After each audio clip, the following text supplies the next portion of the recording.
Good morning Chandini. Morning Preethi. என்ன ஒரே புன்னகை மயமா இருக்கிற? டவுட்டா இருக்கல பிரீத்தி. ஓ பாசமா? சரி, எனக்கு ஃபர்ஸ்ட் எடுத்தோன்னே ஒரு பெரிய டவுட்டோட வந்திருக்கேன். இந்த தாட்ஸ், அதாவது நினைவலைகள் அப்படின்வாங்களே, அப்படின்னா என்னதுன்னா யாராவது ஏதாவது நினைக்கிறோம் அப்படின்னு அர்த்தம். இப்ப காலைல கூட தான் நீ வரமாட்ட, ராம் வருவான் அப்படின்னு நினைச்சிட்டு இருந்தேன். தெரியுமே, நீ வந்து உட்காந்துக்கிட்டு இருக்க. என்ன பண்றதா ஒரு ட்விஸ்ட் வச்சேன். எனக்கு வந்து காலைல இருந்து ஒரு ஸ்ட்ராங் ஃபீலிங் இருந்துச்சு, இன்னைக்கு பிபிகே நம்ம தான் பண்ணுவோம் அப்படின்னு நினைச்சிட்டே இருந்தேன்.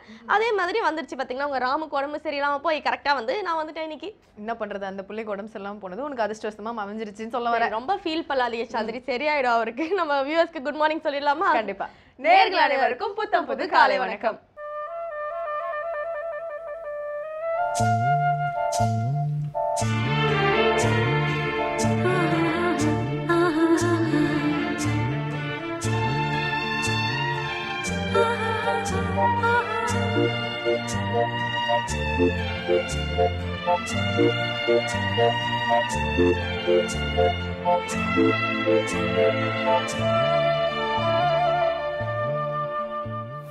பிரீத்தி, ஆக்சுவலி பார்த்தீங்கன்னா நம்ம சன்னுக்கும் எர்த்துக்கும் வந்து டிஸ்டன்ஸ் வந்து மாறிட்டே இருக்குமா.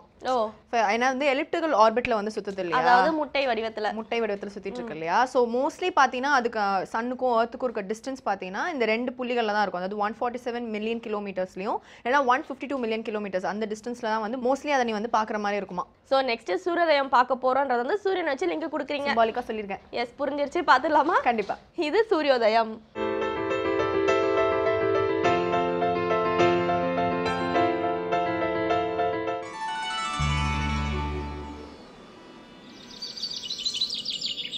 இன்று 14/10/2015 புதன்கிழமை, மன்மத வருடம் புரட்டாசி மாதம் 27ஆம் தேதி.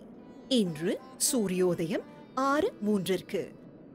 ராகு காலம் பகல் 12 மணி முதல் 1:30 மணி வரை. யமகண்டம் காலை 7:30 மணி முதல் 9 மணி வரை. குளிகன் காலை 10:30 மணி முதல் 12 மணி வரை. திதி துவிதியை. சுவாதி நட்சத்திரம். நல்ல நேரம் என்னும் சுபவோரைகள் காலை 6 மணி முதல் 8 மணி வரை, 9 மணி முதல் 10 மணி வரை, பகல் 12 மணி முதல் 3 மணி வரை, மாலை 4 மணி முதல் 5 மணி வரை. சித்த யோகம் கூடிய சுபதினம். இன்று மீன ராசிக்கு சந்திராஷ்டமம். சாந்தினி, எனக்கு வந்து ஒரு ரொம்ப பெரிய டவுட் திருப்பி இன்னைக்கு வந்துருச்சு. என்ன அப்படின்னு பார்த்தோன்னா, யாரோ ஒருத்தர் வந்து அட்ராக்ட் பண்ணா என்ன பண்ணணும்? நம்மள மாதிரி வந்து ஒரு டின் மேக்கப் போடணும், ஒரு பவுடர் லிப்ஸ்டிக் வந்து அப்பிக்கணும், நல்லா ட்ரெஸ் பண்ணணும். அப்போ நம்மள பார்த்து ஆல்ரெடி அட்ராக்ட் ஆயிருக்கணுமே மக்கள். அதனால தான் நிறைய பேர் புத்து புது கால ஷோவே பாக்குறாங்க. தெரிஞ்சுக்கோ ஃபர்ஸ்ட். ஓ, அப்படி சொல்ல வந்துட்டீங்களா? ஆமா. சரி, சோ வந்து ஒருத்தர் அட்ராக்ட் பண்றதுக்கே நம்ம நிறைய சாக்ரிஃபைஸ் பண்ண வேண்டியதா இருக்கு இல்லையா? ட்ரெஸ் பண்ணணும், அழகா மேக்கப் போடணும், அந்த சொன்ன டைமுக்கு போகணும். ஸோ இதுக்கே நிறைய வேலை இருக்கும்போது இந்த மொத்த உலகத்தையே வந்து அட்ராக்ட் பண்ணணும், சென்டர் ஆஃப் அட்ராக்ஷனா இருக்கணும்னா என்ன பண்ணணும்? கண்டிப்பா இருக்குன்னு தான் நினைக்கிறேன். ஏன்னா வானமே வசப்படும் சொல்றாங்க. ஆஃப்டர் ஆல் உலகம் தானே நடந்துரும் நினைக்கிறேன். வானத்தோட உலகம் பெருசுடா. பட் ஸ்டில் உலகத்தை வந்து வசப்படுத்த முடியும் அப்படின்னு நான் சொல்ல வரேன். ஏன்னா அவ்வளவு கான்ஃபிடன்ஸ் எனக்குள்ள இருக்கு. நம்மளால முடியல, வேற யாராவது பண்ணுவாங்க. சரியா? சரி, வித் தட் மோட்டோ நம்ம என்ன பண்ண போறோம்னா, அபிராமி அந்தாதில இருந்து பாடலோட விளக்கத்தோட இலக்கிய மேகம் ஸ்ரீனிவாசன் அவர்கள் காத்துட்டு இருக்காரு. அதை பார்க்க போறோம். பார்த்துடலாம். இது அபிராமி அந்தாதி.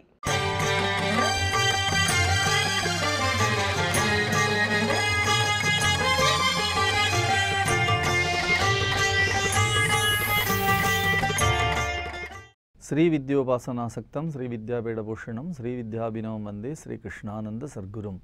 அனைவருக்கும் இனிய காலை வணக்கம். அபிராமி அந்தாதி அற்புத தமிழ் பாக்களிலே நன்மை பெருகி தீமைகள் அழிய வேண்டும் என்ற மிகப்பெரிய பிரார்த்தனை, உலக பிரார்த்தனை, உலகமெல்லாம் நன்றாக வாழ வேண்டும் என்று சொல்லக்கூடிய பொதுவான பிரார்த்தனை. பல பாடல்கள் நாம் நம்முடைய சுயத்திற்காக, நம்முடைய சொந்தத்திற்காக, நம்முடைய முன்னேற்றத்திற்கான தலைப்புகளாக நாம் சிந்தித்திருக்கிறோம். இந்த பாடலை எல்லோருமாக தினசரியாக பிரார்த்தனையாக பாட வேண்டும் என்பதற்கான நோக்கம், எல்லோரும் இந்த உலகத்திலே நன்மையாக வாழ வேண்டும், நன்மை பெற்று வாழ வேண்டும், தீமைகள் எல்லாம் மாய வேண்டும், அழிய வேண்டும் என்ற மிகப்பெரிய பிரார்த்தனை. பரிபுரச் சீரடி பாசாங்குசை பஞ்சபாணி இன்சொல் திரிபுர சுந்தரி சிந்துர மேனியள் தீமை நெஞ்சில் புரி புற வஞ்சரை அஞ்ச குனிப்பொறுப்பு சிலைக்கை எரிபுரை மேனி இறைவர் செம்பாகத்து இருந்தவளை என்ற அற்புதமான பாடல்.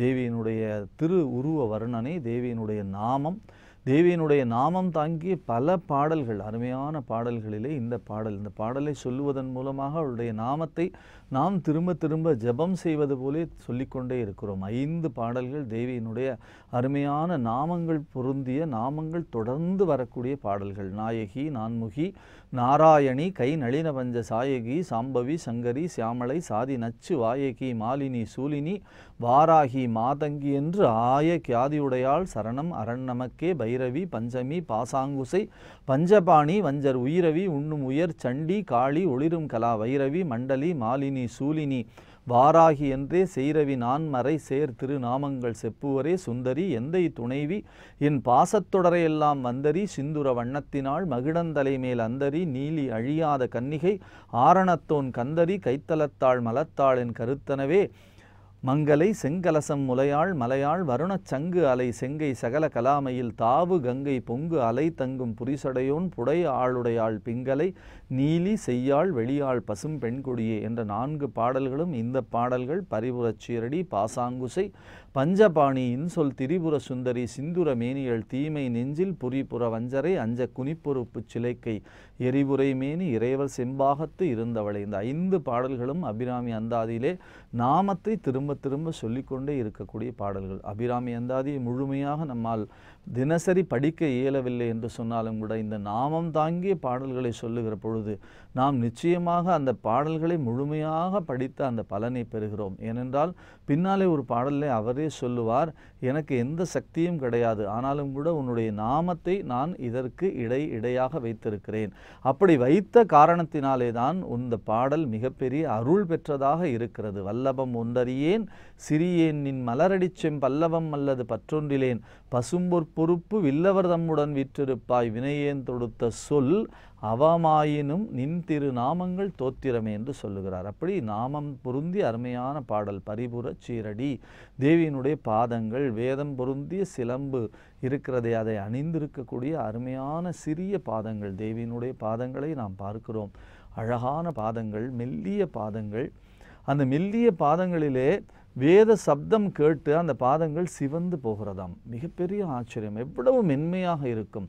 அனிச்சமும் அன்னத்தின் தூவியும் மாதர் அடிக்கு நெருஞ்சி பழம் என்று சொல்லுவார் வள்ளுவ பெருந்தகை. அந்த அனிச்ச மலர் இருக்கிறதே அது மிகவும் மெல்லியதானது. அனிச்சத்தை பார்த்திருக்கிறோமா என்று சொன்னால் நாம் பார்ப்பதற்கான சாத்தியக்கூறு இல்லை. மிக அழகாக இன்னொரு இடத்துல அவர்தான் விளக்கம் தருகிறார் நமக்கு. அனிச்சம் எப்படி இருக்குமா, முகர்ந்தாலே வாடி போய் விடுமா. மோப்பக்குழையும் அனிச்சம், முகம் திரிந்து நோக்கக்குழையும் இருந்து என்று சொல்வார். முகர்ந்து பார்த்த உடனே அது வாடும் என்று சொன்னால் அதனுடைய மென்மையை நாம் சிந்தித்து பார்க்கிறோம். அவ்வளவு மென்மை. அன்னம் இருக்கிறதே மிக அழகான ஒரு பறவை, மிக எளிமையான ஒரு பறவை. மிக ஆச்சரியப்படத்தக்க வகையிலே பாலையும் தண்ணீரையும் ஒன்றாக சேர்த்து வைத்தால் பிரிக்கக்கூடிய ஆற்றல் மிக்க பறவை எல்லாம் என்று நம்முடைய இலக்கியங்கள் பேசுகிறது. அதனுடைய சிறகு, அதனுடைய இறகு நாம் சாதாரணமாகவே பார்க்கிறோம். ஒரு குயில் இறகு, ஒரு கோழி இறகு, இவைகளெல்லாம் கூட, மயில் இறகு, இவையெல்லாம் கூட மிக மெல்லிதாக இருப்பது போலே இன்னும் சோ சாஃப்ட் என்று சொல்வார்களே, அந்த வகையிலே அன்னத்தினுடைய இறகு அது மிகுந்த மென்மையாக இருக்குமாம். இது ஒரு பெண்ணினுடைய பாதத்திலே பட்டாலே அந்த பெண்ணுக்கு எப்படி வலிக்குமாம். ஒரு நெருஞ்சி முள், அது கிராமத்து பகுதியிலே நடக்கிறவர்களுக்கு தெரியும். அப்படி அதிலே கால் வைத்தால் அப்படி கொத்தாக அப்படியே குத்தி விடும். ஒரு சாதாரண முள் கூட ஒன்றே ஒன்று குத்தும். ஆனால் நெருஞ்சி இருக்கிறதே பல்வேறு பகுதியிலே முனை உள்ள ஒரு பகுதி, அந்த நெருஞ்சி பழம் அப்படி குத்துவது போலே இருக்குமாம் அந்த பெண்ணுக்கு என்று சொன்னால் அவ்வளவு மென்மையான பாதங்கள். அதுபோல தேவியினுடைய பாதங்கள் வேதங்கள் பழகி சிவந்தால், வேதங்களுடைய வார்த்தை கேட்டாலே அந்த பாதம் சிவந்து விடுமாம். அருமறைகள் பழகி சிவந்த பதாம்புயத்தாள் என்று சொல்லுவார். அந்த வார்த்தை அதை சொன்னாலே இன்றைக்கும் நாம் பார்க்கிறோம். மென்மை இருக்கிறதே, மிகுந்த மென்மையாக உள்ளவர்களை யாராவது ஒரு வார்த்தை கோபமாக பேசினால் கூட அவருடைய முகம் சிவந்து போய்விடும். அப்படியே பயந்து போய் அவருடைய பயத்தை அந்த முகம் வெளிக்காட்டிவிடும். முகம் வெளிரி போய்விட்டது என்று சொல்லுவார்கள். அப்படி முகம் சிவக்கக்கூடிய அளவிற்கு கோபமாக பேசினாலே கூட அந்த வார்த்தை கூட அவர்களை காயப்படுத்திவிடும் என்ற அளவிற்கு அந்த சாஃப்ட்னஸ், அந்த சீரடி, அந்த சிறிய அடி. தேவியினுடைய 2 பாதங்கள் பரிபுரச் சீரடி. அவள் உருவத்தை திரும்ப சொல்கிறார். அவருடைய உருவத்தை நாம் பார்க்கிற பொழுது 2 பாதங்களை பார்த்த உடனே அவருடைய கரங்களை பார்க்கிறாள். பாசம் அங்குசம் 2மாக இருக்கிறது. பாசமும் அங்குசமும் எதற்கான அடையாளங்கள் என்று கேட்டால் காமம், குரோதம், இரண்டுக்கான அடையாளங்கள். இந்த உலகத்திலே என்ன மிகப்பெரிய விஷயம் என்று கேட்டால், எல்லா சிக்கல்களுக்கும் 3 வகையான அடிப்படை ஆசைகள் தான் காரணம். ஒன்று மண்ணாசை, இன்னொன்று பெண்ணாசை, இன்னொன்று பொன்னாசை. இந்த மண்ணாசை, பெண்ணாசை, பொன்னாசையினாலே தான் அத்தனை சிக்கல்களும் வருகின்றன. இந்த சிக்கல்களை எல்லாம் எப்படி தீர்க்க முடியும் என்று சொன்னால், யார் ஒருவன் இதிலே இருந்து விலகி இருக்கிறானோ நிச்சயமாக அவன் இந்த சிக்கலுக்குள்ளே மாட்ட மாட்டான். நீங்கள் எங்காவது ஒரு காவல் நிலையத்திற்கு சென்று அதனுடைய வரலாற்றை ஆராய்ச்சி செய்பவர்களை போய் கேட்டால், இந்த குற்றங்களுடைய அடிப்படை என்ன, பின்னணி என்ன, அடிநாதம் என்ன, அடித்தளம் என்ன என்று கேட்டால், இந்த 3 பிரிவுக்குள்ளாக உலகத்தில் உள்ள அத்தனை குற்றங்களையும் நாம் அடக்கி விடலாம். இந்த காமத்தையும் குரோதம் இருக்கிறதே, இதுதான் அத்தனை விஷயங்களுக்கும் அடிப்படையாக இருக்கிறது என்று சொல்லுகிறார் பகவத்கீதையிலே கிருஷ்ண பரமாத்மா. அப்படி இந்த இரண்டையும் தேவி என்ன செய்கிறாளாம், அந்த பாசத்தின் மூலமாக, அங்குசத்தின் மூலமாக அடக்கி வைக்கக்கூடிய ஆற்றல் பொருந்தியவளாக தேவி இருக்கிறாளாம். காமமும் குரோதமும் வராமல் இருக்க வேண்டுமானால் நல்ல உணவு வேண்டும், நல்ல உணவு, தூய்மையான உணவு. இந்த உணவுக்குள்ளே தான் அத்தனையும் இருக்கிறது என்று இன்றைக்கு திரும்ப திரும்ப திரும்ப அறிவியல் பூர்வமாக கூட நிரூபித்திருக்கிறார்கள். ராமகிருஷ்ண மடத்திலே ஒரு சன்னியாசி இருக்கிறார். அந்த துறவிக்கு திடீரென்று பேப்பர் படிக்க வேண்டும் என்று ஆசை வந்து விடுகிறது. பொதுவாகவே ஓஷோ அவர்கள் சொல்லுவார்கள், பேப்பர் என்பது என்ன என்று சொன்னால் இறந்து போன செய்திகளை தாங்கி வருவது. நாம் காலையிலே நெடுநேரம் அதற்காக செலவழிக்கிறோம், அதுக்குள்ளேயே மூழ்கி போகிறோம். நல்ல விஷயங்களை, நல்ல கட்டுரைகளை அல்லது இன்றைய தேசம் சார்ந்த விஷயங்களை நாம் படிப்பது என்பது வேறு. நிறைய பேர் அதற்குள்ளாகவே நிறைய நேரத்தை செலவழிக்கிறார்கள். ஆனால் போகிற போக்கிலே தேவையானவற்றை மட்டும் எடுத்துக்கொள்ளக்கூடிய மிகப்பெரிய ஞானம் வர வேண்டும். அப்படி அந்த பேப்பருக்குள்ளேயே மூழ்கி போகக்கூடிய தன்மையினாலே இறந்து போன செய்தியை வைத்துக்கொண்டு என்ன செய்ய முடியும் என்று கேட்பார் ஓஷோ.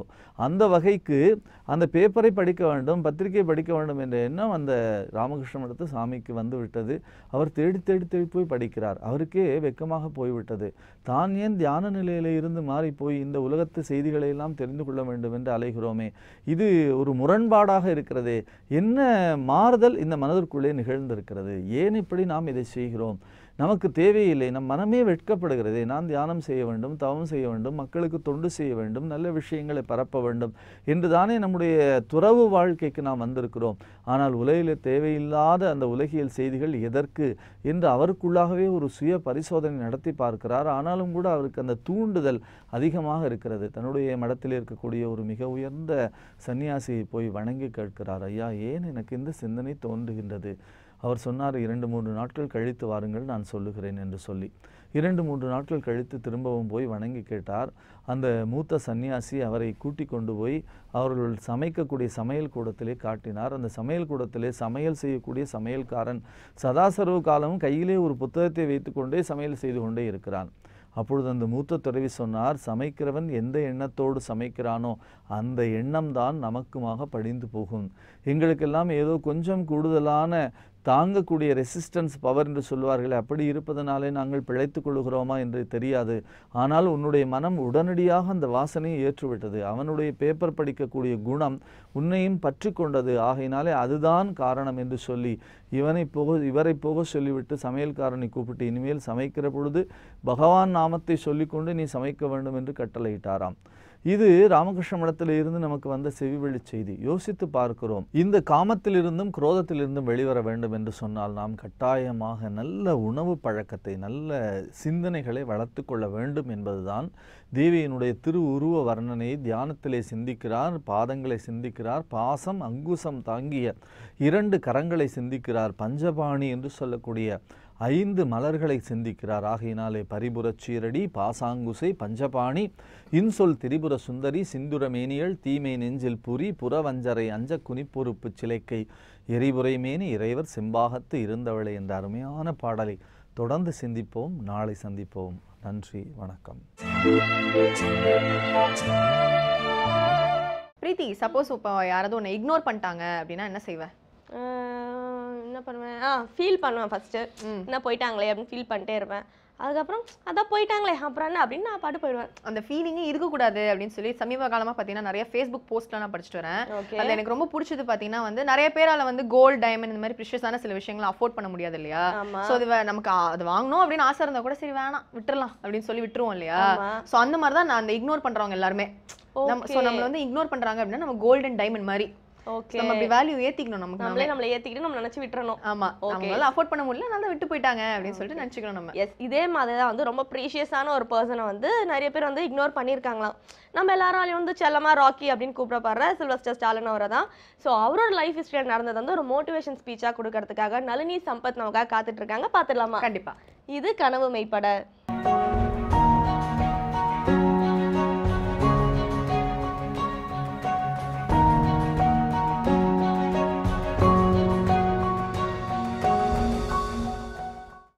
வேந்தர் டிவி நேயர்களுக்கு இனிய காலை வணக்கம். ஸ்லீ என்கிற ஒரு இளைஞனை பற்றிய இன்ஸ்பைரிங்கான ஸ்டோரியை தான் இன்றைய நிகழ்ச்சியில் நாம் பேசி தெரிஞ்சுக்க போகிறோம். அமெரிக்காவில் பிறந்து வளர்ந்த ஒரு மிடில் கிளாஸ் இளைஞன் ஸ்லீ. வாழ்க்கையில் வறுமையை மட்டுமே துணை கொண்டவன் ஸ்லீ. 106 US டாலர்களை மட்டுமே வைத்துக்கொண்டு எப்படி வாழ்க்கையை ஓட்டப் போகிறோம் அப்படின்னு தெரியாமல் தவித்த இளைஞன் தான் ஸ்லீ. ஒவ்வொரு நாளுமே தன்னுடைய வாழ்க்கையை வாழ்வதற்கே ரொம்ப பல போராட்டங்களை சந்திச்சுக்கிட்டே இருந்தான் ஸ்லீ. சரி, எப்படியாவது வாழ்ந்தாங்கணும், தன்னை நம்பி தன் குடும்பம் இருக்கிறது, நானும் சாப்பிடணும், என் குடும்பத்தாருக்கும் நம்ம சாப்பாடு போட்டாகணும், ஸோ ஏதாவது நாம் செஞ்சு நம்மளுடைய வாழ்க்கையை ஓட்டுவோம் அப்படின்னு ஸ்லீ நிறைய கடைகளில் வேலை செஞ்சுக்கிட்டே இருந்தான். ஸ்லீயோட முக்கியமான கனவு என்னவா இருந்ததுன்னு பார்த்தீங்கன்னா, சினிமாவில் சேர்ந்து உலகமே போற்ற அளவுக்கு நம்பர் 1 ஹாலிவுட் ஸ்டாராக ஒரு நாள் இல்லை ஒரு நாள் மாறணும் அப்படின்னு கனவு மட்டும் ஸ்லீக்குள்ளே என்றைக்குமே இருந்தது. ஒவ்வொரு சினிமா கம்பெனியின் கதவுகளை தட்டி அவன் சான்ஸ் கேட்ட பொழுதெல்லாம் எல்லாருமே அவனை கேலி செஞ்சு அமிச்சாங்க. என்ன காரணம்னு பார்த்தீங்கன்னா, ஸ்லீயோட இந்த முகத்தில் லெஃப்ட் சைடு கொஞ்சம் லேசாக பேரலைஸ்ட் ஆன மாதிரி இருக்கும். அதனால் முகத்தில் அந்த லேசான அந்த ஒரு அழுத்தம் தெரியும். அது மட்டும் இல்லாமல் ஸ்லீ பேசும்பொழுது அவ்வளவு சரளமாக ஸ்லீ பேசக்கூடிய வார்த்தைகள் என்பது ஒலிக்காது. கொஞ்சம் லேசாக ஸ்டைல் டிஃப்ரெண்ட்டாக இருக்கும். அதனாலேயே இந்த உருவத்துக்கெல்லாம் சினிமாவில் சான்ஸே கிடைக்காது. உன்னெல்லாம் நம்பி நாங்கள் சினிமா எடுத்தோம் அப்படின்னா நாங்கள் போட்ட காசெல்லாம் போயிடும். நாங்கள் மட்டுமே இல்லை, யாருமே உனக்கு என்றைக்குமே சினிமா சான்ஸ் தரவே மாட்டாங்க. பேசாமல் இந்த சினிமா கனவெல்லாம் மூட்டை கட்டி ஓரமாக வச்சுட்டு நீ பாட்க கடையில் வேலை செஞ்சுக்கிட்டே இரு அப்படின்ற கேலி பேச்சுகள் தான் காம்ப்ளிமெண்ட்டாக ஸ்லீக்கு கிடைச்சிது. யார் என்ன சொன்னாலும் சரி, என்னுடைய கனவை நான் நம்புகிறேன். ஒரு நாள் இல்லை ஒரு நாள் ஹாலிவுட்டின் நம்பர் 1 ஸ்டாராக நான் மாறப்போவது உறுதி அப்படிங்கிற அந்த கனவு மட்டும் ஸ்லீக்குள்ளே இருந்தது. ஆனால் துரத்தி அடிக்கும் வறுமை, இந்த வறுமையான சூழல்னால கிட்டத்தட்ட 3 வாரங்கள் தன்னுடைய வீட்டையே விட்டுட்டு நியூ ஜெர்சி பஸ் டெர்மினலில் சோறு தண்ணி எதுவுமே இல்லாமல் கிடைச்ச இடத்துல படுத்து உறங்கிட்டு இருந்தார் ஸ்லீ. வாழ்க்கையில் வெறுமை வறுமை இந்த 2 மட்டும்தான் ஸ்லீக்கு ரொம்ப ஒரு டியர் ஃப்ரெண்டாக இருந்த சமயத்தில் ஸ்லீயோட கடையில் வேலை பார்த்த அவருடைய ரியல் டியர் ஃப்ரெண்டு என்ன பண்ணார், வா ஸ்லீ இன்னைக்கு ஒரு பாக்ஸிங் மேட்ச் பார்க்க போகலாம். யார் பாக்ஸிங் பண்ண போகிறாங்க தெரியுமா? முகமது அலி. அந்த மேட்ச்சை பார்க்கறதுக்காகவே ஏகப்பட்ட கூட்டம் வரும், என்கிட்ட 2 டிக்கெட்ஸ் இருக்குது, நான் உன்னையும் கூட்டிகிட்டு போகிறேன் வா அப்படின்ட்டு ஸ்லீயோட ஃப்ரெண்டு அவரை அழைச்சார். சரி, திரும்ப திரும்ப நம்மளுடைய வாழ்க்கை சூழலை நினச்சி நாம் சோர்ந்து போய் உக்காந்துக்கிட்டே இருக்கோம். அதை தாண்டி இன்றைக்கி ஒரு சேஞ்சுக்கு அந்த பாக்ஸிங் மேட்சை தான் போய் பார்க்க போகிறோமே, பார்க்க போவோம். நம்ம முகமது அலி அடிக்கிற பாக்ஸிங் அந்த உதைகளை பார்க்கறது அப்படின்னாலே அது ஒரு இன்ஸ்பைரிங்கான விஷயம், நாம் ஏன் இந்த சான்ஸை மிஸ் பண்ணணும் அப்படின்னு சொல்லிட்டு ஸ்லீ தன்னோட நண்பரோட அந்த பாக்ஸிங் மேட்சை பார்க்க போனார். ஸ்லீயோட வாழ்க்கையில் மிகப்பெரிய திருப்பு முனையை உண்டு பண்ணது அந்த மேட்ச் தான். காரணம் முகமது அலி இல்லை, முகமது அலியை எதிர்த்து அன்று போட்டி போட்ட சக் வெப்னர். சக் வெப்னரோட உடல் வாக பார்த்துட்டு அன்னைக்கு அந்த மேட்சை பார்க்க வந்த ஆடியன்ஸ் எல்லாருமே சக்கின் காது படவே, ஐயோ பாவம், இன்னைக்கு முகமது அலி கிட்ட ஏகப்பட்ட அடி வாங்கணும் அப்படிங்கிறதுக்காகவே இன்னைக்கு மேட்ச்சில் கலந்துக்க சக் வெப்னர் வந்துட்டார் போல இருக்கு அப்படின்னு பேசிகிட்டு இருந்தாங்க. ஆனால் ஒரு சுற்று இல்லை, 2 சுற்று இல்லை, 5 சுற்றுக்கள், 10 சுற்றுக்கள்னு கொஞ்சம் கூட தோத்து போகாமல் முகமது அலியின் அடிகளுக்கு ஈடு கொடுத்து சக் வெப்னர் நின்றார். 10 சுற்றுகளுக்கு அப்புறம் முகமது அலி தான் அன்றைய பாக்ஸிங் போட்டியில் வெற்றி பெற்றார் அப்படின்னா கூட ஒரு இமாலய மலையையே நான் எதிர்த்து இன்னைக்கு நின்றேன் அப்படிங்கிற ஒரு முக்கியமான வெற்றி பாடத்தை தான் அன்னைக்கு சக் வெப்னர் ஸ்லீக்கு சொல்லி கொடுத்தாரு. அது ஒரு கௌரவமான தோல்வி.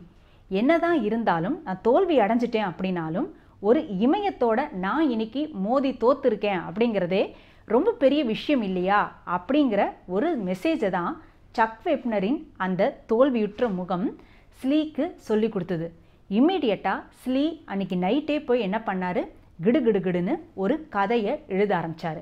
என்ன கதை அது அப்படின்னா, ஒரு மிடில் கிளாஸ் ஆள் அவரோட மனசுக்குள்ள பாக்ஸிங் சாம்பியன் ஆகணும் அப்படிங்கிற கனவை தேக்கி வைத்துக்கிட்டு இருந்த மனிதர் அந்த கதையின் ஹீரோ. ஒரு நாள் அந்த ஹீரோ எப்படி ரியல் பாக்ஸிங் சாம்பியனை வெற்றி பெறுவதற்காக அந்த பாக்ஸிங் போட்டியில் அந்த பாக்ஸிங் சாம்பியனை எதிர்த்து நின்று பல சவால்களை சமாளிக்கிறான் அப்படின்றது தான் அந்த கதை. கதை எழுதின கையோட ஸ்லீ என்ன பண்ணார், பல சினிமா நிறுவனங்களுக்கு அந்த கதையை அனுப்பிச்சார்.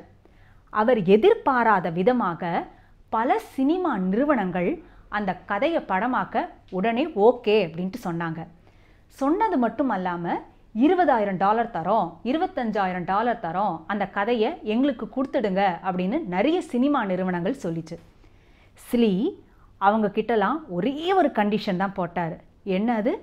அவர் சின்ன வயசில் கண்ட கனவு நனவாவதற்கான ஒரே ஒரு கண்டிஷன். அது என்ன அப்படின்னா, இந்த கதையை நான் உங்களுக்கு கொடுக்கணும் அப்படின்னா இந்த கதையின் ஹீரோவாக நான் தான் நடிப்பேன் அப்படின்றது தான் அந்த கண்டிஷன். யாரெல்லாம் $20,000 $25,000 அந்த கதைக்கான தொகையாக கொடுக்குறேன்னு சொன்னாங்களோ அவங்கெல்லாம் ஸ்லீயே தான் ஹீரோவாக நடிப்பேன் அப்படின்னு சொன்னதுமே, சாரி எனக்கு இந்த கதையே வேண்டாம், உங்களெல்லாம் ஹீரோவாக போட்டு எங்களால் படம் எடுக்கவே முடியாது, இவ்வளோ அருமையான கதைக்கு ஒரு டாப் ஹாலிவுட் ஸ்டார் தான் வேணுமே தவிர உங்களை மாதிரியான ஒரு சாதாரண மனிதனின் முகம் எங்களுக்கு தேவையில்லை அப்படின்னு தான் நிறைய சினிமா கம்பெனி நிறுவனங்கள் அவர்கிட்ட சொல்லித்து. ஆனால் ஸ்லீ தன்னுடைய கண்டிஷனில் உறுதியாக இருந்தார். திரும்ப திரும்ப பல சினிமா நிறுவனங்கள் அவரது வீட்டு வாயில் கதவை தட்டிக்கிட்டே இருந்தாங்க. $20,000 $30,000 கடைசியாக அவருக்கு அளிக்கப்பட்ட தொகை $80,000. $80,000 உங்களுக்கு கொடுக்குறோம், இந்த கதையை எங்களுக்கு கொடுத்துடுங்க, ஆனால் உங்களை ஹீரோவாக வச்சுலாம் போட்டெல்லாம் இந்த படத்தை நாங்கள் எடுக்க முடியாது அப்படின்னு தான் கடைசியாக வந்த ஒரு சினிமா நிறுவனமும் அவர்கிட்ட சொல்லித்து. வறுமை ஆனாலும் தன்னுடைய கனவை சாகடிக்க விரும்பலை ஸ்லீ. கடைசியாக ஒரு நிறுவனம் துணிஞ்சு, சரி போ, உனக்கு நாங்கள் மொத்தமாக $25,000 தரோம், நீயே ஹீரோவாக நடிச்சுக்கோ, ஆனால் உன் கதைக்கும் உன்னுடைய இந்த நடிப்புக்கும் சேர்த்து நாங்கள் தரக்கூடிய சம்பளம் வெறும் $25,000 தான், இதுக்கு ஓகேனா நீ நடிக்கவா, ரிஸ்க் எடுத்து நாங்கள் இந்த படத்தை எடுக்கிறோம் அப்படின்னு சொல்லி ஒரு சினிமா நிறுவனம் அவரை ஹீரோவாக போட்டு அந்த படத்தை எடுத்தது. அந்த படம் எது? மேபி நீங்கள் கெஸ் பண்ணியிருக்கலாம். அந்த ஸ்லீ யார்? அதுவும் உங்களுக்கு தெரிஞ்சிருக்கலாம். அந்த ஸ்லீ யாருன்னா அவர்தான் சில்வஸ்டர் ஸ்டாலோன். அன்னைக்கு அவங்க எடுத்த அந்த படம் தான் ராக்கி. தன்னை சில்வஸ்டர் ஸ்டாலோன் நம்பினார். இந்த முகபாவமும் இந்த உச்சரிப்பும் உலக மக்களுக்கு நிச்சயம் பிடித்திருக்கும்.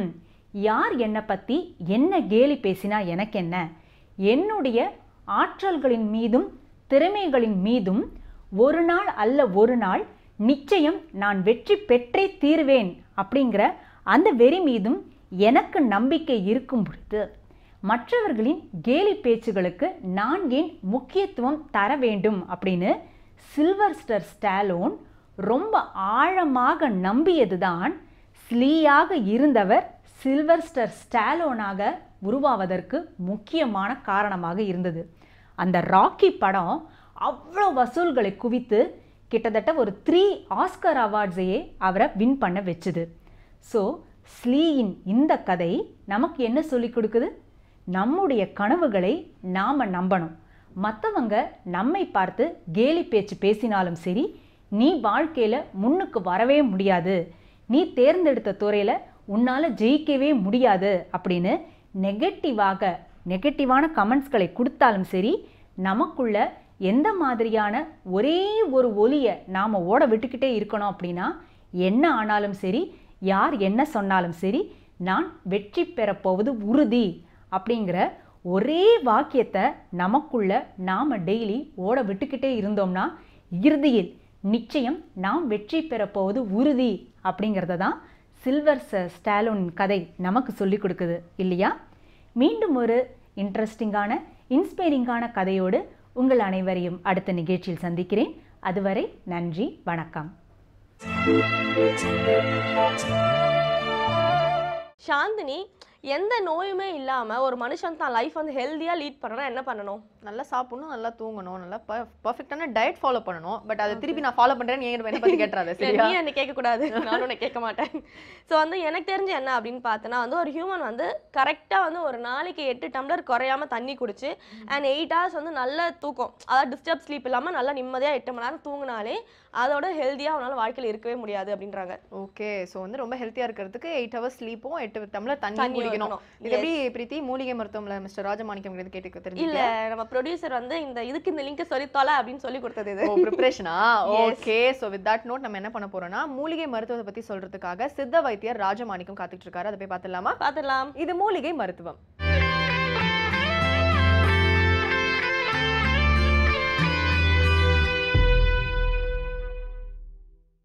உலகெங்கும் உள்ள வேந்தர் டிவி நேயர்களுக்கு காலை வணக்கம்.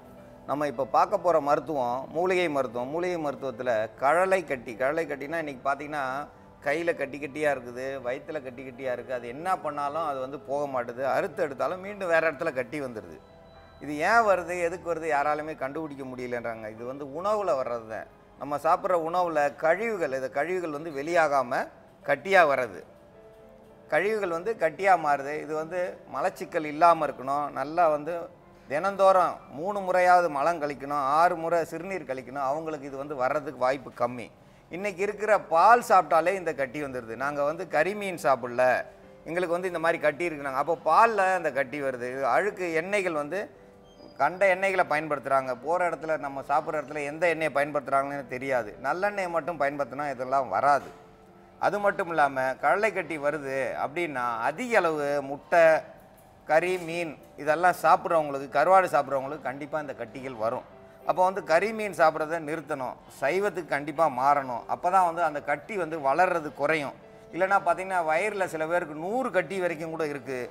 அது எங்களுக்கு ஒன்றுமே பண்ணலை, அதனால் அப்படியே விட்டுருங்கன்றாங்க. ஆனால் நாளடைவில் இந்த கட்டிகள் போய் ஒரு கட்டிக்கு ஒரு கட்டி மோதி அங்கே இருக்கிற இரத்த குழாய்களை வந்து அடைக்க செய்யும். அது பின்னாடி வந்து அவங்களுக்கு வயசாகும்போது ரொம்ப கஷ்டத்தை கொடுக்கும். ஆனால் அந்த கட்டிகளை கரைக்கிறதுக்கான மருந்து இப்போ நம்ம பார்க்குறோம். இந்த கட்டிகளில் கரைக்கிறதுல நல்ல மருந்தாக அந்தி மந்தாரை, இந்த அந்தி மந்தாரையை வந்து பயன்படுத்துகிறோம். இந்த அந்தி மந்தாரை வந்து சாதாரணமாக வீட்டுகளில் வந்து அழகுக்கு வளர்க்குறாங்க. ஏன் வளருதுன்னே தெரியாமல் இருக்காங்க. நிறைய பேர் இதை பயன்படுத்துகிறதே கிடையாது. இதனுடைய இலைகள் வந்து நிறைய வந்து நன்மையை செய்யக்கூடிய, இதில் பல வகையான மருத்துவம் செய்யலாம். ஆனால் இன்றைக்கி வந்து கடலை கட்டிகளை கரைக்கிறதுக்கான மருத்துவத்துக்கு இதை நம்ம பயன்படுத்துகிறோம். இதை பயன்படுத்தும் போது கட்டிகள் வந்து கரையிறதுக்கு நிறைய வாய்ப்புகளை உண்டு பண்ணும். கட்டியை மீண்டும் பெருசாக விடாமல் பார்த்துக்கிறோம். அதனால தான் அந்தி மந்தாரை எடுத்திருக்கோம். அதே மாதிரி மஞ்சள் எதில் அரைச்சி போட்டாலும் அதை வந்து அதில் உள்ள கிருமிகளை கொண்டுடும். அதில் உள்ள கிருமிகளை கொள்ளும்போது கட்டியானது கரைய ஆரம்பிச்சிடும். சாதாரண கட்டி மேலே மஞ்சள் அரைச்சி போட்டாலே அந்த கட்டி கரைய ஆரம்பிச்சிடும். அதுக்கு இந்த மஞ்சளை பயன்படுத்துகிறோம். விளக்கெண்ணெய் ஏன் பயன்படுத்துகிறோம்னா, தேங்காய் எண்ணெயை நீங்கள் எடுத்து ஒரு இடத்துல தடவுனீங்கன்னா எல்லா தோல் துவாரங்களும் அடைச்சிரும். விளக்கெண்ணெயை தடவுனோம்னா எல்லா தோல் துவாரங்களும் திறந்துருக்கும்போது இந்த மருந்து உள்ளே போய் அது உள்ளே இருக்கிற கடலை கட்டியை வந்து கரைக்கிறதுக்கு வாய்ப்பை உண்டு பண்ணும். அதனால் இதுக்கு விளக்கெண்ணெயை தான் பயன்படுத்தணும், தேங்காய் எண்ணெயை பயன்படுத்தக்கூடாது. தேங்காய் எண்ணெயை பயன்படுத்தினோம்னா அந்த கட்டி கரையாது, அதே அளவில் தான் இருக்கும். ஆனால் விளக்கெண்ணெயை பயன்படுத்தும் போது இந்த தோல் துவாரங்கள், நமக்கு கண்ணுக்கு தெரியாத துவாரங்கள் இருக்குது, அது வழியாக இந்த மருந்தை உள்ளே கொண்டு போய் விட்டு கடலை கட்டிகளை கரைக்க ஆரம்பிச்சிடும். அதுக்காக வேண்டி தான் விளக்கெண்ணெயை பயன்படுத்துகிறோம். கலர்ச்சிக்காய் பார்க்குறோம். எத்தனையோ வகையான இதை வந்து சரி பண்ணக்கூடியது. இது கடலை கட்டிகளையும் சரி பண்ணும். கடலை கட்டிகளுக்கு இது சரி பண்ணும்போது இந்த கலர்ச்சிக்காயை வந்து நம்ம பயன்படுத்துகிறோம். கலர்ச்சிக்காயை பயன்படுத்தி இதை வந்து கஷாயமாக்கும்போது கட்டிகளை கரைக்கிறதுக்கு மட்டும் இல்லை, உள் உறுப்புகளில் ரத்தங்களில் இருக்க அழுக்குகளை வெளியேற்றுவோம். அழுக்குகள் வெளியேறிச்சினாலே கட்டி கரைய ஆரம்பிச்சிடும். மிளகை வந்து நீங்கள் பயன்படுத்தும் போது அதிக அளவு வந்து பயன்படுத்தும் போது அந்த கரைச்சிட்டு போகும். உள்ளே எது இருந்தாலும் அந்த அடைப்புகளை வந்து எடுத்து விடணும் அப்படின்னா மிளகை தான் பயன்படுத்தணும். மிளகை வந்து ஓரளவுக்கு பயன்படுத்தணும்னா லேசாக இருக்கும். கொஞ்சம் கூடுதலானா அதிக வேகமாக கரைக்க ஆரம்பிச்சிடும். அதனால் மிளகை இதுக்கு வந்து அந்த கொஞ்சம் கூடுதலாக தான் கொடுக்கணும். இந்த பூ அந்திமந்தார பூ, இந்த பூவை வந்து நம்ம பயன்படுத்துகிறோம். பூவை பயன்படுத்தும் போது உள்ளுக்கு சாப்பிடும்போது உள்ளே இருக்கிற கடலை கட்டியினுடைய அழுக்குகளை வெளியேற்றக்கூடியது இந்த பூ. இது வந்து மஞ்சள் கலர்லேயும் இருக்கும், சில வீட்டுங்களில் வந்து மஞ்சள் கலரில் இருக்கும், சில வீட்டில் வெள்ளை கலரில் இருக்கும், சிலர் வீட்டில் வந்து இந்த மாதிரி இருக்குது. அதனால் கவலைப்பட வேண்டியது, எல்லா பூக்களும் நன்மையை செய்யக்கூடியது. இந்த அந்திமந்தாரை வந்து இந்த கிட்னி மாதிரியே இருக்கும், பார்த்திங்கன்னா சிறுநீரகம் மாதிரியே தான் இருக்கும் இது. அதனால் இது சிறுநீரகத்துக்கும் இதை பயன்படுத்தும். ஆனால் இது வந்து கடலை கட்டிகளுக்கு ஒரு சிறப்பான மருந்து. இந்த மருந்தை வந்து இப்போ நம்ம தயாரிக்க போகிறோம்.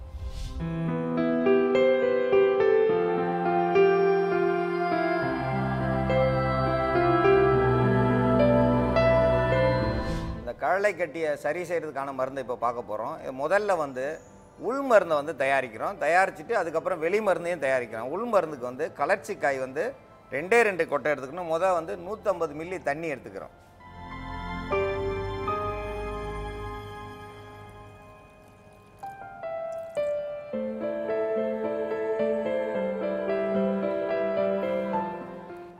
மில்லி தண்ணீர் வந்து நல்லா கொதிக்கும் போது 2 கலர்ச்சிக்காய் அளவு கலர்ச்சிக்காய் பவுடர் பண்ணி வச்சுருக்குறோம். நம்ம இந்த கலர்ச்சிக்காய் பவுடரை வந்து அந்த தண்ணியில் போட்டு இதையும் சேர்ந்து கொதிக்க வைக்கணும். மிளகு பொடி வந்து ஒரு 10 மிளகு அளவுக்கு எடுத்துக்கிட்டா போதும். தூள் பண்ணியிருக்கோம், 10 மிளகு அளவுக்கு எடுத்துக்கணும்.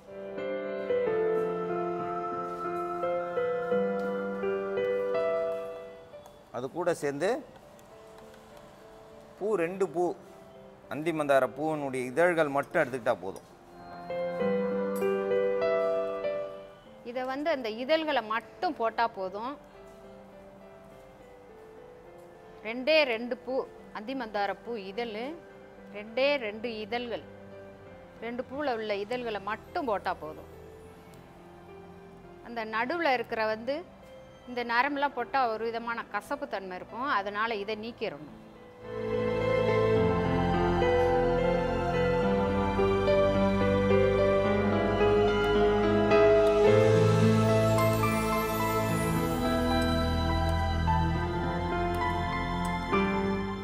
கலர்ச்சிக்காய், மிளகுத்தூள், அந்திமந்தார பூ இதழ்கள் வந்து 2 பூ இவ்வளோ உள்ள இதழ்களை போட்டிருக்கோம்.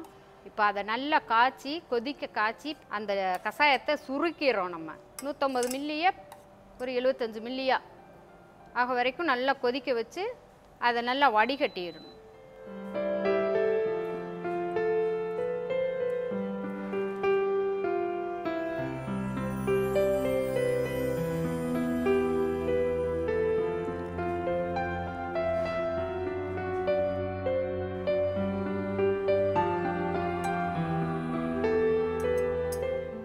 உள்ளுக்குள்ளே சாப்பிட்றதுக்கு இப்போ மருந்து தயாரிச்சிருக்கிறோம், கஷாயம்.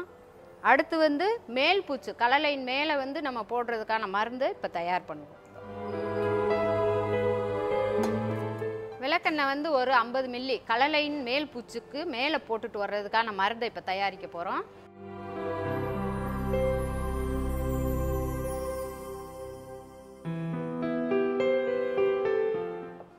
மில்லி விளக்கெண்ணெய் அது இதமாக சூடு இருக்கும் போதே வந்து இந்த பச்சையை அரைச்சி வச்சிருக்கிற அந்திமந்தார இலை ஒரு இலை அளவு போட்டால் போதும். 50 மில்லிக்கு. எண்ணெய் காஞ்ச பிறகு போட்டோம்னாக்கா படப்படன்னு வெடித்து தீ பிடிச்சிரும். அதனால் இதமான சூடாக இருக்கிறப்போ இல்லை எண்ணெய் காய்ச்ச தெரியாது அப்படின்னு நினைக்கிறவங்க எண்ணெய் கூடயே அந்த இலையை ஒரு இலை அளவு அரைச்சி அது கூடயே கலந்துடணும். சிறிதளவு வந்து மஞ்சள் தூள் அது கூட கலக்கணும். 1 கிராம் அளவுக்காவது மஞ்சள் கலக்கணும்.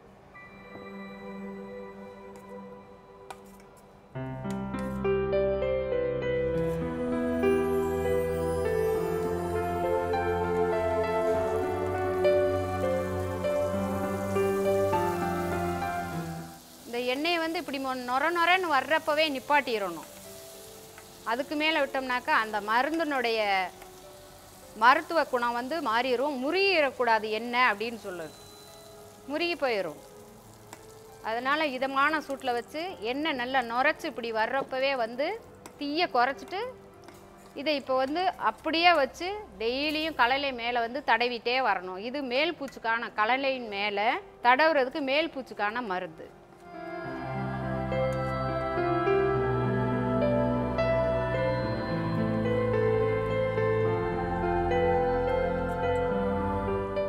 கடலையை வந்து சரி செய்கிறதுக்கு மருந்து தயாரிச்சிருக்கோம். இதை வந்து உள் மருந்தாக பயன்படுத்தணும். உள் மருந்துக்கு 2 கலர்ச்சிக்காய், அதோடு சேர்ந்து 10 மிளகு, 2 பூ, அந்தி மந்தார பூ 2 பூ, இதோட ஒரு 150 மில்லி தண்ணியை ஊற்றி நல்லா கொதிக்க வச்சு அதை பாதியாக சுருக்கியிருக்கோம், வற்ற வச்சுருக்கோம். அதை வற்ற வச்சதால் இது சுருங்கி இருக்குது. தண்ணி வந்து நீர் சுருக்குன்னு சொல்லுவோம். இதை வந்து கஷாயம்னு சொல்கிறோம். இதை வந்து நம்ம ஒரு 3 நாளைக்கு தான் குடிக்கணும். மாதத்துக்கு 3 நாள் குடித்தா போதும். தினந்தோறும் இதை குடிக்க வேணாம். மாதத்துக்கு 3 நாள் குடித்தா போதும். இதை குடிச்சிட்டு வந்தோம்னா அந்த கடலை கட்டி வந்து உருவாகிறத வந்து கண்டிப்பாக இது தடுக்க ஆரம்பிச்சிடும். உள்ளே வந்து கடலை கட்டி உருவாகிறத தடுக்கும். ஆனால் உணவு பழக்கங்கள் மாற்றணும். நாங்கள் வந்து எந்த உணவு பழக்கமும் மாற்ற மாட்டேன் அப்படின்னா அந்த கட்டி வந்து கண்டிப்பாக கரையாது. ஏன்னா நீங்கள் சாப்பிட்ற மீன், கருவாடு, கறி, வேறு எந்தெந்த உணவுகள், மாமிச உணவுகள் சாப்பிட்றீங்களோ அதெல்லாம் வந்து அந்த கட்டியை வளர்க்க செய்யும். ஏன்னா இன்றைக்கி யாருமே வந்து வேலை செய்கிறது கிடையாது. அதிக அளவு வேர்த்து வேலை செஞ்சாங்கன்னா அந்த கட்டிகள்லாம் தன்னால் கரைஞ்சி போயிடும். தோல் துவாரங்களுக்கு வேலையே கொடுக்கறது இல்லை. அதனால் அந்த கட்டிகள் உள்ளே தங்கிடுது. அந்த கொழுப்புகள் வந்து வெளியாகாமல் போயிடுது. நம்ம உடம்புல வந்து தேவையில்லாத கொழுப்புகள் அது போய் சேர்ந்துருது. அந்த கொழுப்புகள் வந்து கரையணும்னா கண்டிப்பாக இந்த கஷாயத்தை குடிக்கணும். அது மட்டும் இல்லாமல் இப்போ மேல் பூச்சிக்கு வந்து அந்தி மந்தார இலை, மஞ்சள், அதோடு சேர்த்து விளக்கெண்ணெய். இந்த விளக்கெண்ணெயை பயன்படுத்தணும். தேங்காய் எண்ணெயை பயன்படுத்தக்கூடாது, விளக்கெண்ணெயை தான் பயன்படுத்தணும். இது 3த்தையும் கலந்த கலவையை காய்ச்சி எடுத்துருக்கோம். இதை வந்து இந்த கலைக்கு மேலே தடவணும். எங்கெங்கே இருக்கோ அந்தந்த இடத்துல, எங்கள் கையில் இருக்குது, வயிற்றில் இருக்குது, எல்லாத்துலேயும் நீங்கள் தினந்தோறும் இது தடவி ஆகணும். கஷாயத்தை 3 நாள் மட்டும் குடித்தா போதும் மாதத்துக்கு. ஆனால் இது மாதம் முழுவதும் தடவி ஆகணும். நீங்கள் இன்றைக்கி பார்த்தீங்கன்னா நாங்கள் சைவம் தான் சாப்பிட்றோம், ஆனால் எங்களுக்கு கடலை கட்டி இருக்குன்னு நேற்று ஒருத்தர் சொல்கிறாரு. சைவம் சாப்பிட்டாலும் அதிக அளவு பால், இன்றைக்கி இருக்கிற மாடு வந்து நாட்டு மாடு கிடையாது. அதெல்லாம் வந்து வெளிநாட்டு இனங்கள். அதுங்களுக்கு வந்து கொழுப்புல அடைச்சிருக்கு, தோலை வந்து கொழுப்பு அடைச்சிருக்கு, குளிரை தாங்கக்கூடிய அந்த தோலினுடைய தன்மை இருக்குது. அதுக்கு வந்து வேர்க்காது உடம்புல. அந்த வேர்க்காமல் இருக்கிறதால அதனுடைய உப்புக்கள் முழுவதும் பாலில் வந்துடுது. அந்த பாலில் வரும்போது அதுக்கு வந்து ஒரு மாதத்துக்கு 2 முறையாவது ஊசி போடுறாங்க. அந்த ஊசியினுடைய தன்மை வந்து போகணும்னா 40 நாளைக்கு அந்த பாலை குடிக்கவே கூடாது. இது சட்ட பிரகாரம் இது வந்து உண்மை. யார் அந்த பாலை பீச்சக்கூடாது, ஊசி போட்டாச்சுன்னா 40 நாளைக்கு பால் பீச்சக்கூடாதுன்னு சொல்லுவாங்க. பால் பீச்சுனா கீழே ஊற்றிடணும், கண்டுஊட்டி கூட கொடுக்கக்கூடாதுன்னு சொல்கிறாங்க. ஏன்னா அவ்வளவு கெடுதி. ஆனால் நம்ம ஆளுங்க ஊசியை போட்டதுன்னு தான் பாலை பீச்சுறாங்க. அப்போ அந்த ஊசியினுடைய தன்மையோ அந்த மருந்தினுடைய தன்மை, அந்த மாட்டுக்குள்ள நோய் பார்த்திங்கன்னா சாதாரணமாக அந்த மாட்டுங்களுக்கு வயிறெல்லாம் கட்டியாக இருக்கும். அதே கட்டி நமக்கும் வந்துடுது. இதை வந்து அங்கே போய் நீங்கள் எடுத்து சொல்ல முடியாது. அதெல்லாம் நேராக உங்களுக்கு நிரூபித்தா தான் தெரியும். ஏன்னா கட்டிகள் வர்றதுக்கு காரணம் அந்த பாலில் வருது, மாமிச உணவில் வருது. இதெல்லாம் வந்து கரைக்கணும்னா நம்ம அந்த பாலை தவிர்க்கணும். கண்டிப்பாக மாமிச உணவுகள், மீன், முட்டை இதெல்லாம் தவிர்த்தா தான் இந்த கட்டி வந்து கரையும். மலட்டு கோழி, மலட்டு முட்டை, இந்த முட்டைகளை சாப்பிட்டா மலட்டுத்தன்மை அதிகமாகும். இந்த கட்டிகள் வந்ததால் அந்த அணுக்கள் குறையும். பெண்களாக இருந்தால் அவங்க முகத்துலலாம் கட்டி வந்துடும், இந்த கழுத்துலலாம் கட்டி வந்துடும். அந்த கட்டியை வந்து அவ்வளோ கரைக்க முடியாது. அறுத்தெடுத்தா அங்கங்கே அறுத்தெடுத்தாங்கன்னா அது உள்ளேருந்து கலலை மாதிரி வரும். மீண்டும் வேற ஒரு இடத்துல கட்டி வந்துடும். இப்போ வந்து வராமல் இருக்கிறதுக்கான மருந்தை நம்ம பார்த்தோம். இந்த கஷாயத்தை குடிச்சிங்கன்னா அந்த தோலில் இருக்கிற கட்டிகள் கரையிறதுக்கு வாய்ப்பு இருக்குது. அதை வந்து மீண்டும் பெருசாக விடாமல் வச்சுருக்கோம். இந்த விளக்கெண்ணையும் மஞ்சளும் அந்தி மந்தார இலையும் காய்ச்சி எடுத்த அந்த தோலுக்கு மேலே போகிற மேல் பூச்சி மருந்தை போட்டோம்னா இந்த தோல் துவாரத்து வழியாக போய் அந்த கட்டியை கொஞ்சம் கொஞ்சமாக கரைச்சி மேலே வந்து கழிவுகளை கொண்டு வந்து அந்த கட்டியினுடைய அளவை குறைக்கும். நீங்கள் 1 மாதத்துலேயே பார்க்கலாம் கட்டியினுடைய அளவு குறைஞ்சிருக்கும். ஆனால் உணவு பழக்கங்களில் மாற்றணும். ரசாயன உரம் போடாத அரிசிகளை சாப்பிடணும். அதெல்லாம் விட்டுட்டு நாங்கள் எப்பயும் சாப்பிட்ற உணவு தான் சாப்பிடுவோன்னா அது கண்டிப்பாக மாறாது. ஏன்னு கேட்டிங்கன்னா ஒரு பக்கம் ஒரு வீட்டை சுத்தம் பண்ணிகிட்டே போக பின்னாடியே அவங்க குப்பை போட்டுக்கிட்டே வரா மாதிரி நீங்கள் சாப்பிட்ற உணவு குப்பை மாதிரி பின்னாடியே திருப்பி வந்து அந்த கடலை கட்டி வந்துக்கிட்டே இருக்கும். அப்போ வந்து உணவை மாற்றணும். நல்ல உணவுகள் எடுத்துக்கணும், சிறுதானியங்கள் எடுக்கணும், சீக்கிரம் செமிக்கக்கூடிய உணவு எடுக்கணும், நல்ல ஆரோக்கியமாக இருக்கணும்னா நல்ல உடற்பயிற்சி தேவை, நடைப்பயிற்சி தேவை, நடக்கணும். இப்போ யாருமே நடக்கிறதே கிடையாது. வாசப்படிக்கு வெளியில் வந்தால் காரில் போகணும், ஆட்டோவில் போகணும். நீங்கள் வம்பாக நடந்தால் அங்கே யாராவது வந்து ஏன் நடக்கிறீங்க, உடம்பு முடியலையான்னு காரில் ஏற்றிட்டு போயிடுவாங்க. ஏன்னா நடக்கவும் விடுறது கிடையாது. ஏதோ உங்கள் உடம்பு முடியல போல், நீங்கள் இயற்கையாக நாங்கள் நடக்கிறோம், நடைப்பயிற்சி வேணும்னா நடந்தால் கூட நடக்க விட மாட்டாங்க. அந்த நிலையில் இருக்குது. இவங்கெல்லாம் வந்து உணவு பழக்கத்தை சரி செஞ்சால் தான் இந்த கடலை கட்டி சரியாகும். இந்த கடலை கட்டி சரியாகிறதுக்கு இது ஒரு சிறந்த மருந்து. இந்த கலலை கட்டிக்கு வந்து இந்த எண்ணெய் வந்து ரொம்ப அற்புதமாக வேலை செய்யும். மஞ்சளும் விளக்கெண்ணையும் போட்டதால் அப்படியே அந்த தோல் துவாரத்தை வந்து திறக்க செய்யும். அதுக்குள்ளே போய் நம்ம அந்தி மந்தார இலையினுடைய சாறு போய் காய்ஞ்சிருக்கு. அரை வேக்காட்டில் தான் காய்ச்சிருக்கோம். முழுக காய்ச்சக்கூடாது, முருகி போகிற அளவு காய்ச்சக்கூடாது. முருகினா கருப்பான அளவு காய்ச்சினா அது வந்து பயனே கொடுக்காது. கருகி போய் காய்ச்சின எண்ணெய் வந்து பயன்படாது. இந்த எண்ணெயை பயன்படுத்தும் போது இந்த கலலை கட்டிகள் கொஞ்சம் கொஞ்சமாக கரையும். இதை எல்லாரும் பயன்படுத்த வேண்டும் என்று கேட்டுக்கொள்கிறேன். பிரீத்தி, நிறைய பேர் சொல்லுவாங்க பார்த்தியா, எனக்கு டைம் போகிறதே தெரியல, ஐயோ டைம் ரொம்ப ஸ்லோவாக போகுது அப்படின்னு. ஆக்சுவலி பார்த்தீங்கன்னா இப்போ நார்மல் 24 ஹவர்ஸ் அப்படின்னா 24 ஹவர்ஸ் தான் இருக்கும். நம்ம சோகமாக இருக்கும்போது டைம் ரொம்ப நீண்டு நெடுமை இருக்கும். ஆமாம், சில சமயம் நம்ம ரொம்ப சந்தோஷமாக இருக்கும்போது டக்குன்னு போயிடும் அந்த மொமெண்ட்டே. இன்னும் அப்படியே 1 ஹவரில் போயிடுச்சு அந்த டைமு, இவ்வளோ ஹாப்பியாக இருந்தோம் அந்த 1 ஹவர், ஆனால் சீக்கிரமாக போயிடுச்சு போன மாதிரி இருக்குல்ல அப்படின்னு. அதே மாதிரி காலேஜ் லைஃப்பில் கூட நம்ம சொல்லுவோம் 3 வருஷம் போனதே தெரியல அப்படின்ற மாதிரி சொல்லுவோம். நம்ம வந்து 3 வருஷம் பார்த்தீங்கன்னா சோகம் சந்தோஷம் எல்லாமே அனுபவிச்சிருப்போம். ஆனால் நம்ம மச்சி 3 வருஷம் டக்குன்னு போயிடுச்சு, நம்ம எதுவுமே ஜாலியாகவே ஸ்பெண்ட் பண்ணவே இல்லை அப்படின்னு சொல்லுவோம். ஆனால் பார்த்தீங்கன்னா டைமுங்கிறது ஒன்று தான். அது சோகமோ சந்தோஷமோ அதுக்கேற்ற மாதிரி அது போயிட்டு தான் இருக்குது. பட் நமக்கு தான் நம்மளோட சைக்காலஜிக்கல் ஃபீலிங்ஸ்னால தான் நமக்கு ஸ்லோவாக போகுது, ஃபாஸ்ட்டாக போகுது, இந்த மாதிரி சில விஷயங்கள்லாம் தெரியுது. எஸ், அதே மாதிரி வந்து நமக்கு இருக்கிறதுன்னு பார்த்தோன்னா வந்து ஒரு நட்சத்திரம் ஒரு ராசி தான் இருக்கும். ஆனால் வந்து அது ஒரு நாளுக்கு ஏற்ற மாதிரி விதவிதமான பலன்கள் மாறிட்டே இருக்கும் இல்லையா? ஸோ இன்னைக்கு என்னென்ன ராசிக்கு என்னென்ன பலன்கள் அப்படின்னு சொல்கிறதுக்காக யதார்த்த ஜோதிடர் ஷெல்வி நமக்காக காத்துட்டு இருக்காரு. பார்த்துடலாம். இது யோகம் நல்ல யோகம்.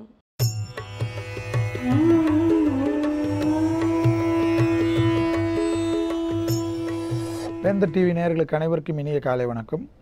யோகம் நல்ல யோகம் நிகழ்ச்சியில் ஒவ்வொரு நாளும் உங்களை சந்திப்பதில் மகிழ்ச்சி அடைகின்றேன். இன்றைய நாளானது பார்த்தீர்கள் என்றால் 14ஆம் தேதி 10வது மாதம் 2015ஆம் ஆண்டு புரட்டாசி மாதம் 27ஆம் நாள் புதன்கிழமை. மேஷம் முதல் மீனம் வரை உள்ள ராசி நேயர்களுடைய தினப்பலன்களை பார்ப்போம்.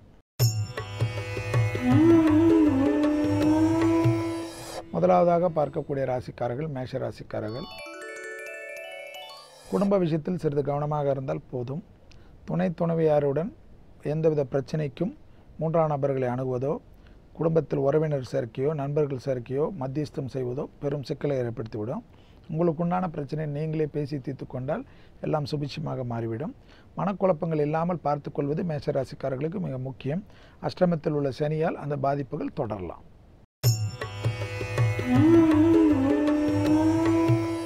அடுத்ததாக பார்க்கக்கூடிய ராசிக்காரர்கள் ரிஷபராசிக்காரர்கள்.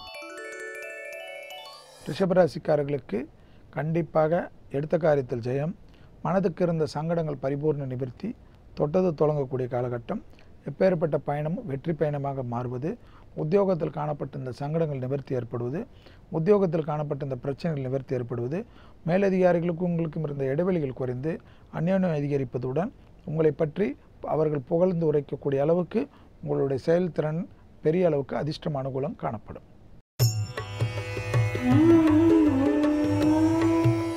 அடுத்ததாக நாம் பார்க்கக்கூடிய ராசிக்காரர்கள் மிதுன ராசிக்காரர்கள். அடிவயிறு கர்ப்பஸ்திரிகள் சிறிது கவனமாக இருந்தால் போதும். எடுத்த காரியத்தில் ஜெயம் அனுகூலங்கள் எல்லாம் காணப்பட்டாலும் பூர்வீக சொத்தில் ஏதேனும் பிரச்சனைகள் இருந்தால் அது பேசி தீர்த்து கொள்வது நன்மை தரும். இரத்த பந்த உறவுகளுக்கு உங்களுக்கும் வாக்குவாதங்கள் செய்வது பெரும் நிம்மதியை கெடுத்து விடலாம். எதிரிகள் பலம் அதிகரித்து உள்ளதனால் மிக கவனமாக இருப்பது நன்மை தரும். இதை செய்கிறேன் அதை செய்கிறேன் என்று தவறான வாக்குறுதிகளை யாருக்கும் கொடுக்காதீர்கள்.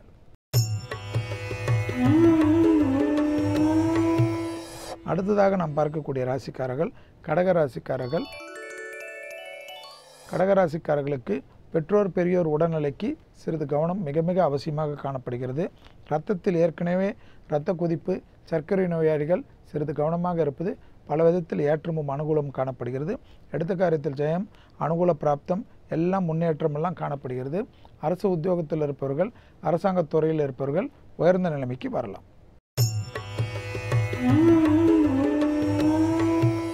அடுத்ததாக நாம் பார்க்கக்கூடிய ராசிக்காரர்கள் சிம்ம ராசிக்காரர்கள்.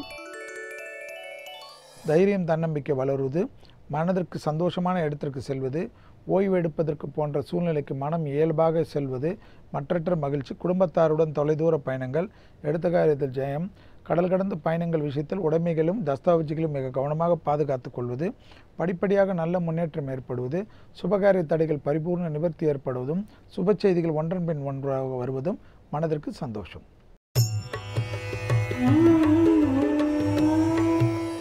அடுத்ததாக நாம் பார்க்கக்கூடிய ராசிக்காரர்கள் கன்னியா ராசிக்காரர்கள்.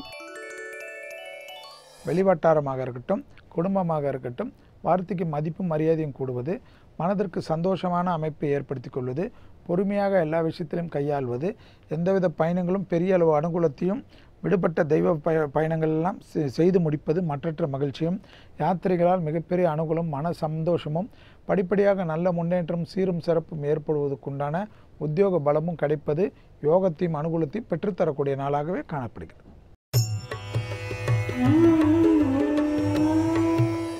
அடுத்ததாக நாம் பார்க்கக்கூடிய ராசிக்காரர்கள் துலா ராசிக்காரர்கள். வீரியம், அனுகூலங்கள், நல்ல முன்னேற்றங்கள், சுபகாரிய அமைப்புகளுக்கு உண்டான நல்ல செய்திகள் எல்லாம் ஏற்றத்தையும் அனுகூலத்தையும் பெற்றுத்தரும். அதே சமயம் யாருக்கும் ஜவாப் ஜாமீனை மட்டும் கொடுத்தீர்கள் என்றால் அதற்குண்டான விலையை நீங்கள் தான் கொடுக்க வேண்டும். குடும்பத்தாருடன் கலந்து ஆலோசிக்காமல் பெரிய அளவு முதலீடுகள் வியாபாரிகள் செய்வது பெரும் சங்கடத்தை ஏற்படுத்திவிடும். கொடுக்கல் வாங்கல் விஷயத்தில் சிறிது நிதானம், அவசியமில்லாத வட்டி, அவசியமில்லாத கடன் பெரும் சிக்கல்களை ஏற்படுத்தலாம். அந்த விஷயத்தில் மிக நிதானம்.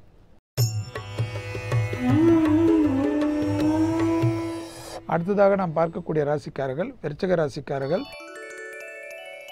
வங்கி அட்டைகள், பணத்தை எல்லாம், பெரிய அளவு பணத்தை எல்லாம் வீட்டிலே வைத்துவிட்டு செல்வதும் அல்லது பாதுகாப்பு பெட்டகத்தில் வைத்துவிட்டு செல்வதே நன்மை தரும்.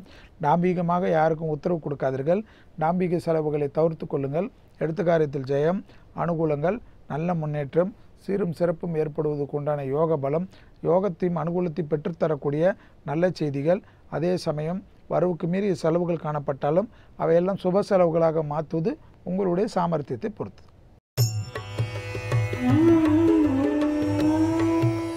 அடுத்ததாக நாம் பார்க்கக்கூடிய ராசிக்காரர்கள் தனுசு ராசிக்காரர்கள்.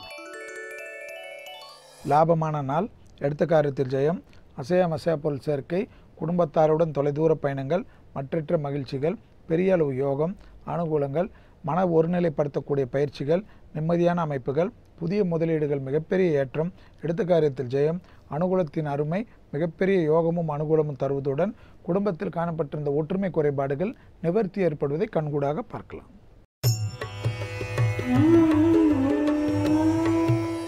அடுத்ததாக நாம் பார்க்கக்கூடிய ராசிக்காரர்கள் மகர ராசிக்காரர்கள். உத்தியோகத்தில் காணப்பட்ட இந்த சிக்கல்கள் எல்லாம் தீரக்கூடிய அமைப்பு, படிப்படியாக நல்ல முன்னேற்றம், எடுத்த காரியத்தில் ஜெயம், உத்தியோகத்தில் பேரும் புகழும் கிடைப்பது, உத்தியோகத்தில் இடமாற்ற மன சந்தோஷத்தை ஏற்படுத்தி தருவது, புது உத்தியோகம் மாறுவது போன்ற விஷயங்கள், படித்து முடித்துவிட்டு நீண்ட நாட்களாக உத்தியோக பிராப்தத்தை எதிர்நோக்கி இருந்தவர்கள் அதற்குண்டான நல்ல செய்திகள் உங்களுக்கு தெரிந்தவர்கள் மூலமாக வருவது கண்கூடாக பார்க்கக்கூடிய அமைப்பு.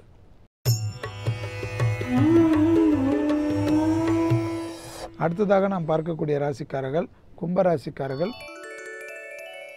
தந்தையாருடன் சிறு வாக்குவாதம் பெருமளவு மன கஷ்டத்தையும் சங்கடத்தையும் ஏற்படுத்தி விடலாம். தந்தை வழி உறவுகளுக்கும் உங்களுக்கும் பிரச்சனைகள் இல்லாமல் பாதுகாத்து கொள்வது, பூர்வீக சொத்தில் ஏதேனும் சிக்கல் இருந்தால் பேசி தீர்த்து கொள்வது, எடுத்தேன் கவிழ்த்தேன் என்று யாரிடத்திலும் ஆக்ரோஷம் வேண்டாம். அஷ்டமஸ்தானத்தில் எல்லா சூரியன் இருப்பதை கவனத்தில் கொள்க. எனவே அரசியலமைப்பு, அரசாங்க விரோத காரியங்களில் ஈடுபடுவர்கள் பெரும் வேலை கொடுக்க வேண்டியது இருக்கும். அடுத்ததாக நாம் பார்க்கக்கூடிய ராசிக்காரர்கள் மீன ராசிக்காரர்கள். சந்திராஷ்டம் உள்ளதை நினைவில் வைத்து கொண்டாலே போதும். எனவே எல்லாவற்றிலும் ஒரு விதமான நிதானத்துடன் இருங்கள். யாரிடத்திலும் எப்பொழுதும் இன்சிரிப்புடன் புன்சிரிப்புடன் இருப்பதை நன்மையை ஏற்படுத்தி தரும். அது உங்களுக்கு பிடிக்காதவர்களாக இருந்தாலும் அவர்களிடம் நேரடியாக கோபதாபத்தை காட்டாமல் இருப்பது பல விதத்தில் யோகத்தையும் அனுகூலத்தையும் ஏற்படுத்தி தரும். படிப்படியாக நல்ல விஷயங்கள் எல்லாம் வரக்கூடிய அனுகூலங்கள் தெய்வத்தினுடைய சங்கல்பத்தால் ஏற்படும். எனவே நிதானமே மூலதனமாக காணப்படக்கூடிய நாள். மீண்டும் நாளை யோகம் நல்ல யோகம் நிகழ்ச்சியில் சந்திப்பதில் மகிழ்ச்சி அடைகின்றேன். நன்றி, வணக்கம். சாந்தினி, ஸோ இன்னைக்கு இந்த எபிசோட் எனக்கு ரொம்பவே பிடிச்சிருந்தது. அதுவும் எனக்கு பிடிச்ச செக்மெண்ட் என்ன அப்படின்னு பார்த்தீங்கன்னா, நம்ம நளினி சம்பத் கொடுத்த மோட்டிவேஷனல் ஸ்பீச் தான். நம்ம சில்வஸ்டர் ஸ்டால் வந்து அவ்வளோ உயர்வாக தான் பார்த்துருப்போம். ஆனால் அவர் லைஃப்லையும் எவ்வளோ கஷ்டங்கள் இருந்திருக்கு, அவரையும் நிறைய பேர் இக்னோர் பண்ணியிருக்காங்கன்னு கேட்கும்போது ரொம்ப வந்து வியப்பாக தான் இருந்துச்சு. பட் அந்த மனுஷன் அது எல்லாத்தையும் தாண்டி எவ்வளோ ஒரு ஹைட்க்கு ரீச் ஆயிருக்காருன்னு கேட்கும்போது உண்மையாக ரொம்ப சந்தோஷமாக இருந்துச்சு. ரொம்ப இன்ஸ்பிரேஷனலாக இருந்ததுல. ஏன்னா வந்து ஒரு நார்மல் ஹியூமன் பீயிங் வாழ்க்கையில் இதெல்லாம் நடக்குது, நம்மள மாதிரி ஒரு நார்மலான பர்சன் வாழ்க்கையில் நடக்குதுன்னா பரவாயில்ல. அவர் ரொம்ப பெரிய ஹாலிவுட் ஸ்டார். அவர் வாழ்க்கையில் இந்த மாதிரி நிறைய ஹர்டில்ஸ்லாம் தாண்டி தான் அவர் வெற்றி பெற்றிருக்காருன்னு நினைக்கும் போது ரொம்பவே பெருமையாக இருக்கு நீ சொல்கிற மாதிரி. சரி, ஓகே, நம்ம கிளம்பின டைம் வந்துருச்சு. பட் அதுக்கு முன்னாடி அடுத்ததாக பார்த்தீங்கன்னா வேந்திரன் இளங்கதிர் காலை செய்திகள் காத்துட்டு இருக்கு. அதை பார்க்கறதுக்கு முன்னாடி நம்ம கிளம்பிடலாம். ஸோ இந்த எபிசோடு உங்கள் எல்லாருக்குமே ரொம்ப பிடிச்சிருக்கும் நம்புறோம். இதே மாதிரி நாளைக்கும் நாங்கள் 2 பேரும் வந்து உங்களை சந்திக்கிறோம். Until then, it's Tata and bye-bye from Preeti and Shanthini from the entire team of புத்தம் புது காலை. Bye! Thank